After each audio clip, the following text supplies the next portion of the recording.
이 세상에 살아가는 대부분의 많은 사람들은 자기가 노력하고 자기가 수고하면 지켜질 거다 이런 생각을 하고 인생을 삽니다. 어떤 사람은 명예를 지키기 위해, 또 어떤 사람은 사랑하는 그 무언가를 지키기 위해, 내가 소중히 여기는 것들을 지키기 위해, 또는 어떤 사람은 돈과 물질을 지키기 위해, 또 그렇게 열심히 소중한 것들을 지키려고 노력하고 수고합니다. 그런데 그렇게 노력하고 수고하면 지켜지면 좋은데 전혀 상상할 수 없는 일들이 일어난다면 이건 우리의 한계에서 벗어나는 것들이죠. 특별히 이제 어떤 전쟁이 일어났다 이런 일들이라면, 지금 현재 우크라이나와 러시아와의 전쟁이 계속 진행이 되고 있죠.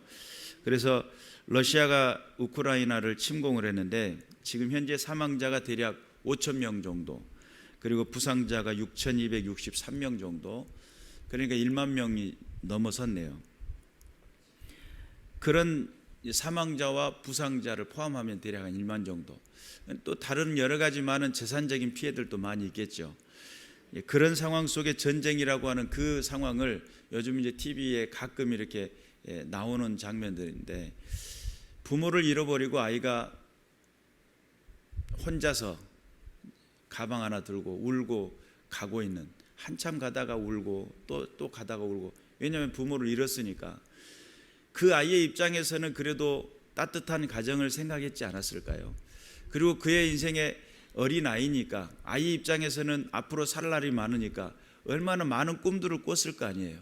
그런데 이거는 어른들이 시작한 전쟁이지만 그 전쟁에 의해서 모든 가정이 파괴가 되고, 그 상황 속에서 자기가 지키고 싶었던, 자기가 가고 싶었던 그 길하고는 전혀 상관없는 피난길을 가고 있다는 거죠. 그렇게 봤을 때에 사람이 계획하고 구상하고 그것을 이루어 나간다라고 하는 것 자체도 하나님의 도우심이 없으면 불가능하다라고 할 수 있겠습니다.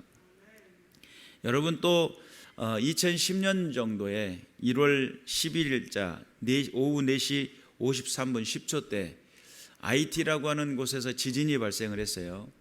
지진이 발생을 했는데 강도가 7.0인데 수도에서 남서쪽으로 25km 정도 떨어진 곳, 지하에서 13km, 거기에서 이제 그 지점에서 7.0 정도의 지진이 발생했는데 그때 당시 16만 명이 사망을 했어요.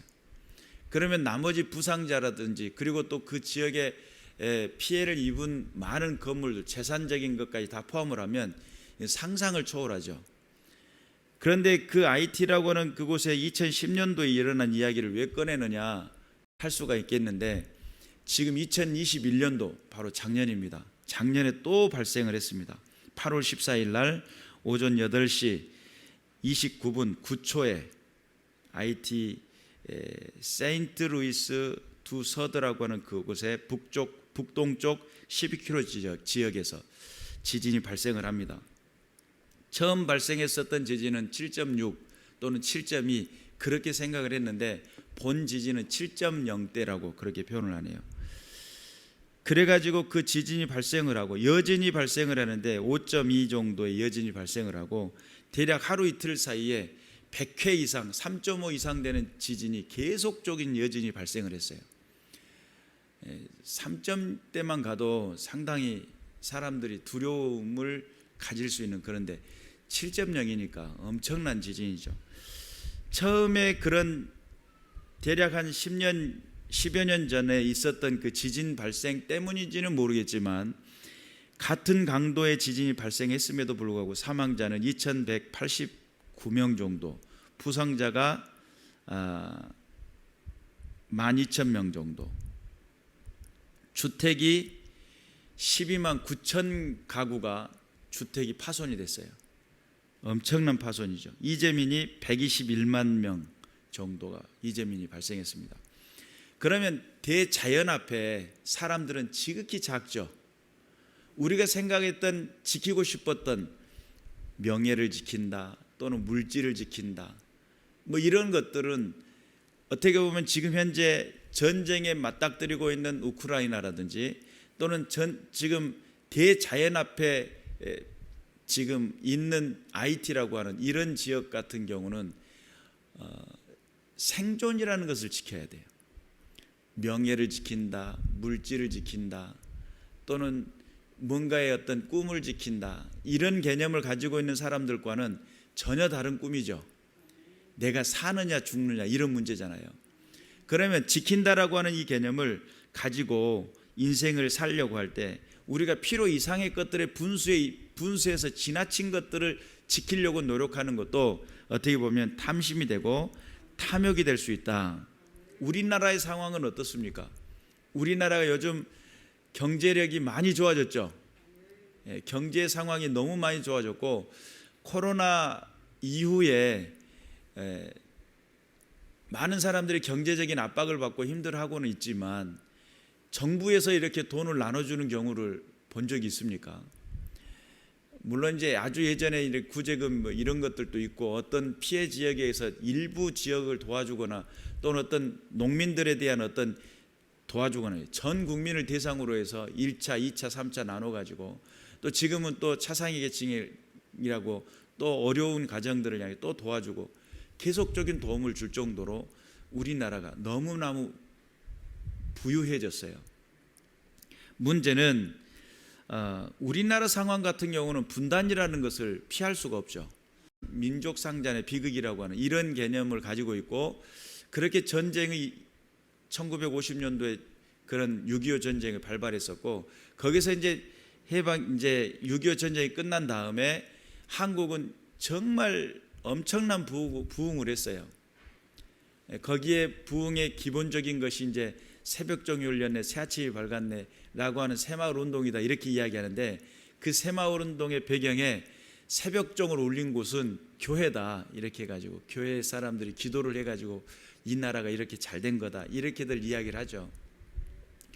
한국의 발전 상황은 엄청 좋아졌고, 근데 북한은 여전히 아직도 과거에 이렇게 매여 있는 그런 상황들을 보고 있는데, 지금의 이 분단의 이 갈등 구조는 언제든지 불거질 수 있고 전쟁으로 이어갈 수 있는 그런 상황들이죠. 요즘 이제 계속 이야기 되어지고 있는 것 중에 한 가지가 통일이라는 관점입니다. 그래서 지금 우리 교단에서도 북한에 관한 통일이 있을 거다라고 해서 북한이 열리게 되면 가서 교회를 세우고 하는 그런 부분에 대해서 협력해 가지고, 그래서 북한 선교회가 만들어지고 거기 전문 인력을 만들어 양성하는 그런 것을 지금 꿈꾸고 있어요. 앞으로 통일이 가까워지고 있기 때문이지 않을까, 그런 생각을 해봅니다. 어찌됐든 간에 분단의 이 상황은 우리에게는 또 위협이라고 하는 또 다른 측면에서의 한 가지의 문제일 수밖에 없다. 또 그리고 또 한 가지는 지금 현재 지진이 발생을 할 수 있는 가능성입니다. 일본이라고 하는 그 열도가 이렇게 막고 있어가지고 우리는 쓰나미 같은 것이 없어요. 그런데 지금 일본이 점점 가라앉고 있잖아요. 그리고 앞으로 한국도 지진 발생 위험지대에 포함이 될 거다라고 하는 그런 예측을 하고 있는 부분들이 있습니다. 그리고 또 아직 백두산은 언제 터질지 모르는, 그 밑에서 또 핵 실험을 했잖아요. 그러니 지금 현재 뭔가를 건드려 놓은 것 같은, 예전에 백두산이 폭발을 했을 때 일본에서도 그 소리를 들었다 할 정도라고 그래요. 그런데 백두산이 폭발할 수 있는 조건이 일반적으로 활화산은 가지고 있는 조건하고 전혀 달라요. 이게 터질 수 있는 그런 화산이 아닌데 터진 거예요. 그래서 정말 불가사의한 화산임에도 불구하고 그것이 위협으로 만약에 터지게 되면 엄청난 많은 재해가 발생이 되는 그런 상황들이죠. 이 위험이라고 하는 자연 앞에서 사람은 지극히 연약한 존재입니다.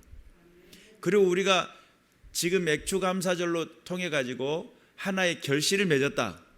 그러면 내가 열심히 수고하고 노력했으니까 결실을 맺은 거다라고 이야기할 수도 있겠지만, 그러나 하나님께서 지키시고 보존하시는 은혜가 없었다고 한다면 불가능한 사실이죠. 사람들이 느끼고 지키고 보존하려고 했던 그 모든 것들, 국민으로서 의무가 있고 국민으로서 누려야 할 권리가 있는데, 초등학교 5학년 1학기에 나오는 사회 과목에 나오는 내용입니다. 자유권, 평등권, 참정권, 청구권, 사회권, 이것이 권리라는 거예요. 의무라고 하는 것은 납세 의무, 국방 의무, 근로의 의무, 환경 보호의 의무, 교육의 의무, 이런 의무들이 있다는 거죠. 그런데 이것을 지켜나갈 수 있는 기본적인 공동체, 이 공동체를 이루기 위한 이런 의무와 권리라는 것이 함께 존재하는데, 이것을 이루고 해 나가려고 하는 그 과정에 천재지변이라는 것은 상상할 수 없는, 생각지도 못했던 일들이 발생하는 거예요. 전쟁이라고 하는 것은 사람들이, 어른들이 발생을 시켰지만 결론적으로 이 전쟁이 발생하니까 가정이고 이 모든 안전이라고 하는 안전지대가 사라져버려요. 우리 인생 속에 지키고 싶어도 지킬 수 없는 것, 그런 상황들이 다가올 수 있을 건데, 여러분 오늘 우리가 함께 읽었던 이 본문의 말씀은 하나님께서 지키시겠다는 거죠. 지키신다는 건데, 우리들의 삶의 이 상황과 환경은 하나님께서 지키신다 하더라도 지금에 되어지는 죄 때문에 찾아왔던 이 환경, 그리고 죄로 인해서 악한 영 어둠의 권세로 통해서 이루어진 이 모든 환경은 여전히 그대로 흘러갈 겁니다. 하나님께서 지켜주시고 싶었던 건 도대체 무엇일까라고 했을 때, 사람들의 가장 중요한 게 물질이다. 왜냐하면 입고 있는 것도 옷이고 이것도 돈이에요. 버스를 타도 돈이죠. 차를 움직여도 돈이죠. 무엇을 하든지 다 돈이다 보니까 하나님과 재물을 겸하여 섬길 수 없느니라 라고 예수님이 그렇게 말씀하셨던 것처럼, 재물은 우리 인생에 엄청난 많은 영향력을 끼칩니다. 그럼 하나님이 내가 너희의 재물을 지켜주리라, 지키시리라 이렇게 이야기했으면 재물 지켜주시는 게 맞습니다. 하나님은 그런 개념이 아니에요. 물질도 아니고 명예도 아니고 내 삶의 그 어떤 소중한 그런 개념보다 더 중요한 것은 뭐냐면 마음을 지켜주시겠다는 거예요.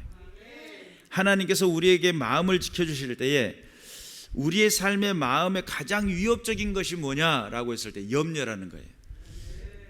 내 마음에 가장 위협적이고 내 마음을 지키기에 어려울 수밖에 없는 것은 뭐냐면 염려로 찾아오는 것들인데, 그 염려는 문제 또는 상황, 관계, 물질, 영적인 것, 죄의 덫, 이런 것들이 불만족스럽고 또한 불신앙적이며 불안과 두려움을 가져오다 보니까 뭐가 생기냐면 염려라는 게 생겨요. 그래서 문제의 덫에 빠질 수 있고 상황의 덫에 빠질 수 있으며 관계의 덫에 빠질 수 있습니다. 물질의 덫에 빠질 수 있고 또한 영적인 덫에 빠질 수 있습니다. 악한 영 어둠의 권세에 빠질 수 있다는 이야기죠. 죄의 덫에 빠질 수 있습니다.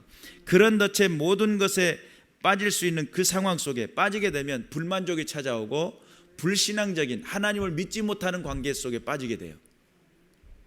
그러면서 찾아오는 것이 뭐냐면 염려라는 덫입니다. 이 염려가 내게 찾아오기 시작하면 내 마음이 흔들리기 시작하고, 내 마음이 흔들리게 되면 어떤 결과에 도달하게 되냐면 하나님이 과연 살아계실까? 라는 질문을 하게 돼요. 내 상황에 어려운 지경에 찾아오고 힘든 상황에 도달하게 되면 사람들이 너무 연약하고 나약하기 때문에 찾아오는 말들이 있어요. 내게 조금 문제가 발생되면 뭐라고 그래요? 하나님이 살아계신다면 나한테 이럴 수 있어? 이런 이야기 하죠.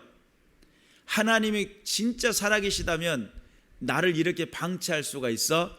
이런 이야기를 하잖아요. 그래서 그런 염려들이 찾아오는데, 그 염려의 그 결론적인 염려의 그 최종 끝은 뭐냐면 불신앙입니다. 하나님을 믿지 않기 때문입니다. 이 불신앙이 찾아와 버리면 내 상황에 갇혀버려요.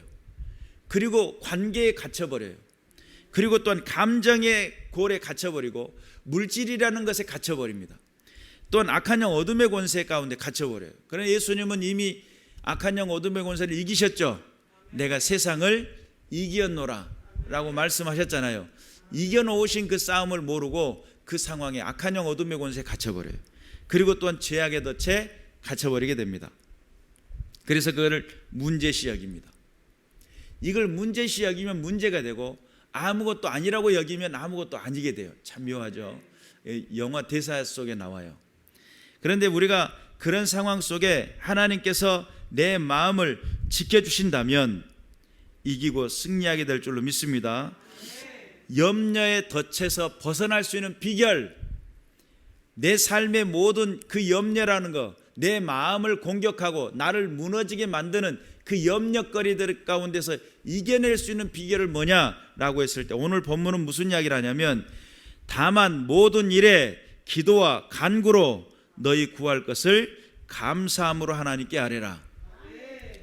다시 말해 모든 문제를 가지고 어떻게 하라고요? 하나님 앞에 나와 기도하라고요. 어떤 것은 하나님 앞에 그냥 아뢰어 기도하는 것이고 어떤 것은 간구하여 하나님 도와주세요, 간청하는 기도를 하라는 거예요.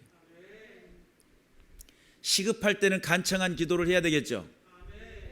어떤 청년이 청소년 집회 때 제가 집회 강사로 갔다가 한참 집회 끝나고 말씀 끝나고 식사 시간이 돼가지고 식사에 줄을 서고 있는데 청년 하나가 쓰러져가지고 간질 형태로 막 부들부들 떨면서 막 거품을 물고 쓰러지는 거예요. 얼마나 생전에 간질하고 쓰러진 청년을 처음 봤기 때문에 제가 놀랐는지 몰라요. 그리고 그 앞에서 간질하는 숨이 깍 하고 넘어가요. 이 상태로 놔두면 안 되겠어요. 눈물바람하면서 붙잡고 기도를 했어요. 대략 한 기도를 한 1분에서 2분 정도 기도를 한 것 같아요. 하나님 도와주세요. 기도를 하는데 푸 하면서 숨을 쉬더라고요. 그래 일어난 청년한테 물었어요. 이런 일이 자주로 있냐? 자주로 있다는 거예요. 그럼 한번 이런 일들이 발생하면 얼마나 걸리냐? 그래. 짧으면 15분, 길면 20분에서 25분 정도. 간질이 시작되면 그렇게 해서 아주 거의 죽다시피 녹초가 돼서 일어난다는 거예요. 근데 그 친구가 쓰러지는 것을 보고 제가 기도를 했으니까 대략 3분에서 5분 걸린 것 같아요. 이렇게 빨리 일어난 적 있냐? 없다는 거예요. 이렇게 빨리 회복된 건 처음이라는 거예요. 붙잡고 기도를 하죠. 간청할 때는 정말 하나님 하고 붙들어야 돼요. 시급한 상황, 다급할 때 외치는 기도예요. 그리고 아랜다라고 하는 것은 내 일상의 모든 주어지는 모든 상황과 모든 관계 속에 일어나는 모든 일들 가운데 하나님 도와주세요. 내 삶의 부분에 이런 문제가 있고 이런 상황이 있습니다. 하나님의 임재가 필요합니다 라고 하나님께 아뢰는 삶, 그렇게 기도를 하는 삶을 통해서 하나님은 모든 지각에 뛰어난 하나님이라는 거예요. 그 뛰어난 하나님이 그 평강이, 하나님의 그 평강이 그리스도 예수 안에서 무엇을 한다고요? 너의 마음과 생각을 지키시리라. 잠언 4장 23절에는 무슨 이야기를 하냐면 모든 지킬 만한 것 중에 더욱 내 마음을 지키라. 생명의 근원이 이에서 남이니라. 솔로몬도 그 사실을 알았어요. 아, 그렇구나. 우리의 생명을 지키는 비결이 뭐냐? 우리의 마음을 지키는 것이구나. 이 마음에서 수도 없이 많은 생각들이 일어나죠. 하루에도 여러 번 반복을 하잖아요. 이 마음을 지키는 것이 얼마나 중요한지 몰라요. 마음을 못 지키면 강으로 뛰어들어가 죽을 수도 있고요. 마음을 못 지키면 남의 물건 훔칠 수도 있고요. 내 마음을 못 지키면 다른 사람에게 폭력적이고 공격적인 사람의 모습으로 변해버리고요. 내 마음을 못 지키면 다른 사람을 이간하고 또한 미워하고 또한 분리하고 분쟁하는 그런 일들이 앞장서 버리고요. 내 마음을 못 지키면 음란하고 그런 나쁜 짓에 자기도 모르게 빠져버리고요. 내 마음을 못 지키면 하나님 주일 성수를 하지 못하는 것에 내 마음에 쏟아져 나가는, 결론적으로 실제적인 모든 부분에 가장 중요한 부분은 뭘까라고 했을 때 물질보다 더 중요한 게 마음이고 또한 명예보다 더 중요한 게 마음이에요. 그 마음 속에 일어나는 그 생각 얼마나 중요한지 몰라요. 요한계시록 2장 23절에는 사람의 뜻과 마음을 살피시는 자가 각 사람의 행위대로 갚아주시겠다는 거예요. 사람의 마음과 그 생각을 살피시는 그분이 뭐 하신다는 거예요? 그 사람의 그 행위대로 갚아주신다는 거예요. 여러분, 그러니까 마음이 얼마만큼 중요한지 알겠죠? 그리고 바울은 무슨 이야기를 하냐면 너의 마음의 눈을 밝혀 그 부르심의 소망이 무엇인지를 보라는 거예요. 그러니까 이 마음이 무엇을 볼 수 있냐면 하나님의 역사하심을 볼 수 있고 하나님의 그 임재를 볼 수 있고 하나님의 그 나라를 볼 수 있는 그곳이 어떤 곳이냐면 우리의 마음이에요.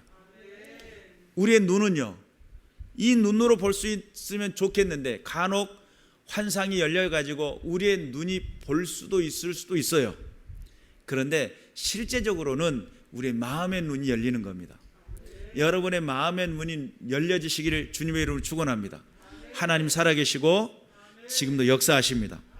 그래서 문제의 덫과 상황의 덫과 관계의 덫과 물질의 덫과 영적인 악한 영 어둠의 권세의 덫과 또한 죄악의 덫 가운데서 벗어날 수 있으며 그 가운데서 힘을 얻어 우리의 마음이 자유를 얻고 마음 가운데 평강을 누리게 하시는 그 하나님의 그 능력은 무엇으로부터 오는가? 라고 했을 때 하나님 앞에 기도하며 아뢰을 때 그리고 또한 간청하며 간구할 때 거기에다가 반드시 첨가해야 될 단어가 하나 더 있는데 감사함으로. 할렐루야죠. 그래서 감사함으로 하나님께 아뢰면 하나님께서 우리의 마음을 우리의 생각을 지켜주신다는 사실을 믿으시기를 주님의 이름으로 축원합니다. 그러면 하나님께서 내 마음과 생각을 지켜주셨을 때에 할 수 있는 것들이 도대체 무엇일까라고 할 때 3절에 동역자들과 함께 동역자들을 도우며 연합할 수 있는 상태가 돼요. 여러분 마음이 시끌시끌하면 동역이 됩니까? 내 마음속에 미움이 찾아왔어요.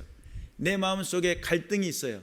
그러면 동역하라고 하면 그 자리가 엄청 불편하죠. 동역이 안 돼요. 그런데 그런 동역을 할 수 있고 같은 멍에를 맬 수가 있게 돼요. 내 마음과 생각이 지켜지니까 이게 하나님이 내게 허락하신 뜻이구나. 하나님 나에게 보내신 사명이구나. 하나님께서 나를 통해 일하시고 싶으신 계획이시구나. 그 마음이 지켜지니까 연합하게 되고 동역하게 되며 도울 수 있는 힘을 받게 돼요.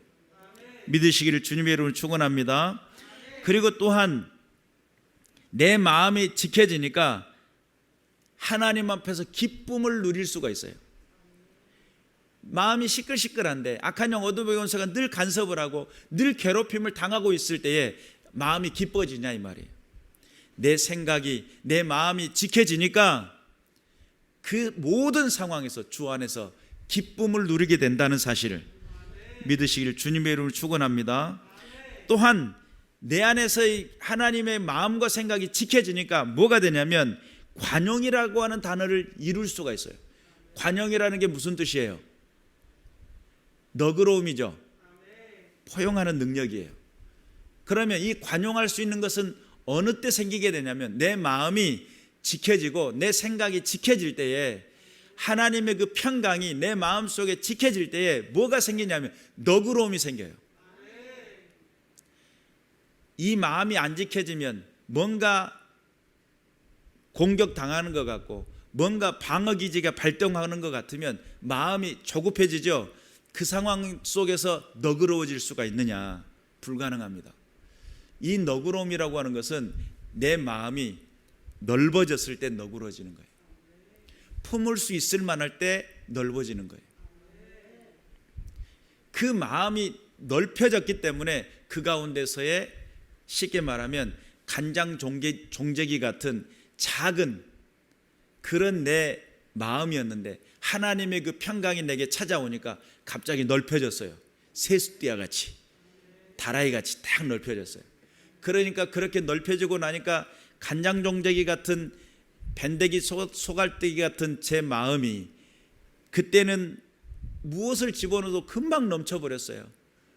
금방 넘치고 넘쳤던 내가 넓혀지고 나니까 담을 게 너무 많아요. 키크대야 간장 담았던 내 종제기 짜릿짠 인생이 넓혀지고 나니까 담을 것이 너무 많아져요. 여러분 우리가 하나님 앞에서 내 마음이 넓혀진다는 거 그것은 하나님 앞에서의 하나님이 원하시는 뜻이기도 하지만 내가 세상 가운데서 하나님의 자녀는 어떤 모습이냐? 하나님의 백성의 자세는 어떤 자세이냐? 하나님을 섬기는 믿음의 백성들은 어떤 모습으로 세상 가운데 보여져야 되느냐라고 하는 그 개념을 이룰 수가 있게 돼요. 넓은 마음, 관용하고 넓고 품을 수 있는 마음 뿐만 아니라 항상 주 안에서 기뻐할 수 있는 마음, 연합하고 동역하고 도와줄 수 있는 그 넓은 마음을 가질 수 있는 것, 그것은 어느 순간에 찾아오느냐? 마음과 생각을 지켜주신 하나님의 은혜 가운데 그런 일들이 일어나요.